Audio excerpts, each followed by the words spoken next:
Hey guys, this is Jeff with Reference Analog. I wanted to talk to you guys a little bit today about sound staging, depth, dimensionality, focus, and height.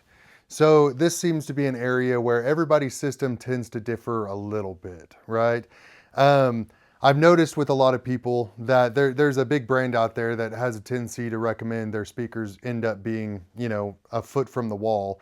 And for me, every time I hear them, they're completely flat and dimensionless. And it really takes away from that musical engagement and realism that I look for in a stereo. When I go into customers' homes, one of the first things I end up doing is asking, hey, can we pull them away from the wall a little bit? And they're like, well, I mean, why? And I'm like, well, you'll see, right? Um, they get to experience that depth for the first time, and a lot of those customers have never even heard depth, unless they've come into the store and heard my stuff. Um, but at the end of the day, there's also different preferences, and then different speakers have different needs, right? So, like in here, I've got the Rockport Orion, right? And this speaker does not need room gain boundary from the back wall to create deep, palpable bass, right? So if a speaker only goes down to 40 hertz, when you put it in a room and you put it real close to that back wall, you may be able to actually start picking up on some low frequencies that speaker really isn't even capable of doing.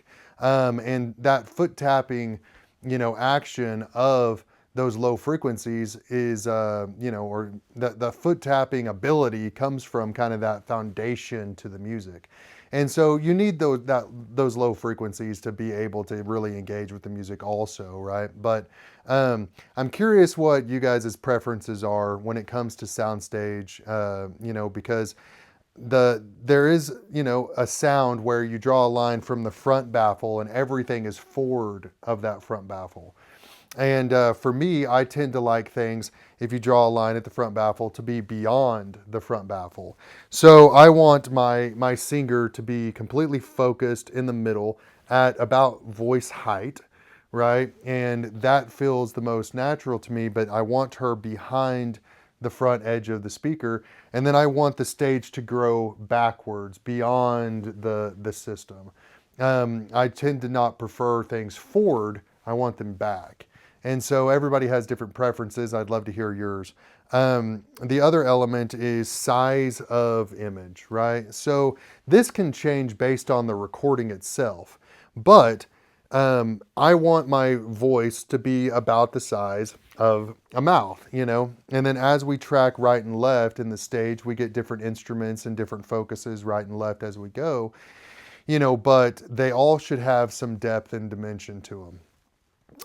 When it comes to image height, if I back myself up here to the back wall, um, you know, my voice should be approximately this high in the system.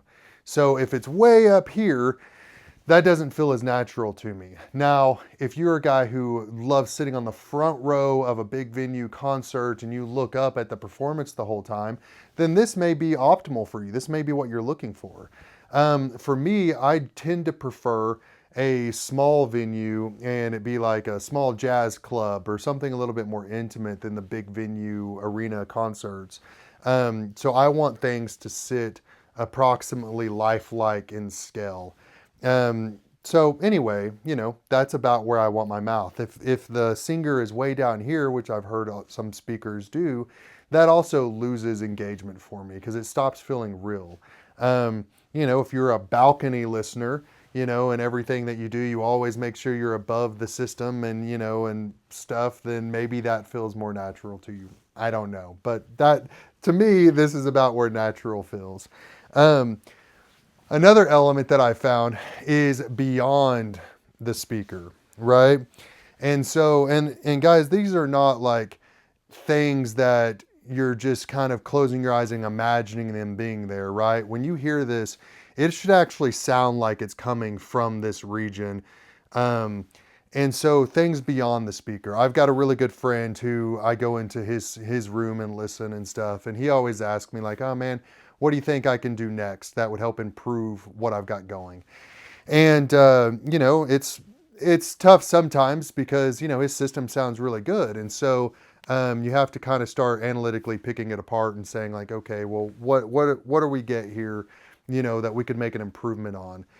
And one of the areas that we found, there's a track out there that you guys should, you know, look up. It's "Oh Holy Night," you know, so it's like a holiday track, but it's done by Sonos. And in there, the singers all start in the middle, and then about halfway through the track, it just goes boom, and it blows up outside the bounds of the system. So we get in that song, you know, in his system, everything out here is just kind of there, right? And so there's got these precision, like, or he's got this lack of precision in all of this area. It's big and it's there and it's outside the bounds of the speaker, but it's not focused, right? And so in here, when I play that track, every voice has its own focus.